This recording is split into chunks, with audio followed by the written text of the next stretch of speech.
Hello everyone, कैसे हो सब लोग। आई होप कि तुम बहुत अच्छे से होगे। इस वीडियो में हम डिस्कशन करने वाले हैं class 10th basic math sample paper 2025 के क्वेश्चन नंबर 10th के सॉल्यूशन के बारे में।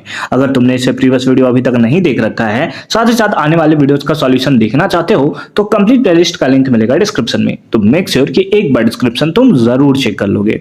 क्वेश्चन नंबर 10th क्या है, आज फटाफट से सॉल्व करते हैं। The fourth term from the end of the AP. अब देखो, इसको सॉल्व करने का दो तरीका होता है, ठीक है। तुम दोनों में से किसी एक मेथड में से सॉल्व कर सकते हो, बट एक मेथड थोड़ा सा लेंदी होता है, एक मेथड थोड़ा सा शॉर्ट होता है। अब तुम सोचोगे सर लेंदी मेथड पढ़ना ही क्यों, है ना, शॉर्ट मेथड बताओ, क्योंकि ये तो एमसीक्यू बेस्ड क्वेश्चन है, ठीक है। तो आजा फटाफट से हम लोग इसको सॉल्व करते हैं। जब भी इस टाइप का क्वेश्चंस तुम्हें देखने को मिले कि from the end of the AP, तो वैसे केसेस में एपी को ही तुम्हें चेंज कर देना है, यानी कि जो इस फॉर्म में लिखा है उसको इस फॉर्म में लिख दो, यानी कि उल्टे फॉर्म में तुम इसको लिख दोगे, ठीक है।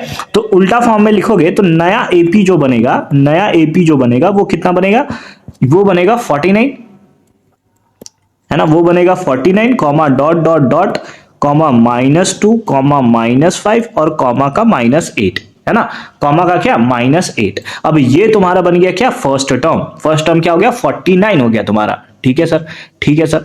तो उस बेसिस पे अगर तुम्हें अब फोर्थ टर्म निकालना है, क्योंकि एंड से निकालना था, हमने एपी को बदल दिया, तो अब हमें बस फोर्थ टर्म निकालना है, यानी कि क्या निकालना है बताओ, A4 निकालना है। और A4 का फॉर्मूला क्या होता है, A+3D। क्या होता है, A+3D, यही ना, फोर्थ टर्म ही तो निकालना है भाई। और A4 के लिए फॉर्मूला क्या होता है, A+3D। फोर्थ टर्म निकालने के लिए तो यही होता है। A का वैल्यू कितना है बताओ, 49 +3 इंटू डी का वैल्यू कितना होगा, तो डी का वैल्यू निकालने के लिए दो कॉन्जिक्यूटिव टर्म्स को हमें माइनस करना पड़ता है ना। तो आ जाओ डी निकालते हैं। डी के लिए हो जाएगा -5, A2 -A1 इस टाइप से होता है, यानी कि बीच में माइनस होता है।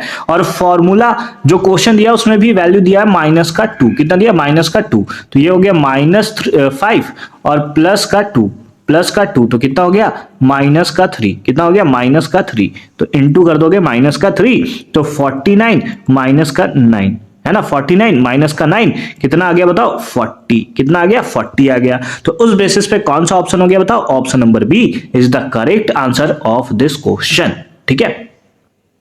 Option number B is the correct answer of this question. I hope कि तुम्हें ये क्वेश्चंस भी एकदम क्लियर फॉर्म में समझ में आया होगा कि कैसे हमने इसका सॉल्यूशन जो है वो किया है।